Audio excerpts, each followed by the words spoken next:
বাচ্চারা ঘরে থাকলে কত কিছুই না করতে হয়, তাই না? এখানে আমি আইসক্রিম বানিয়েছিলাম ওদের জন্য, আমার বাচ্চাদের জন্য। এটা হচ্ছে ট্যাংয়ের আইসক্রিম, যেটা বাসায় ট্যাংয়ের প্যাকেট দিয়ে আমি বানিয়েছি ওদের জন্য। তো যাই হোক, ওরা অনেকদিন ধরে বাহানা করতেছে আইসক্রিম বানানোর জন্য।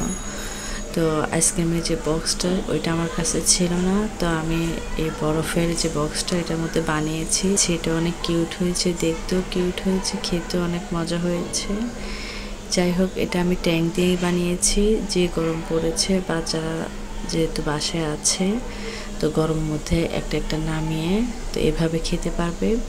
তো এটা হচ্ছে আমি টুথপিক দিয়ে এগুলোই করেছি। তো দেখেন, দেখতে যেরকম কিউট হয়েছে, খেতেও কিন্তু অনেক মজা হয়েছিল।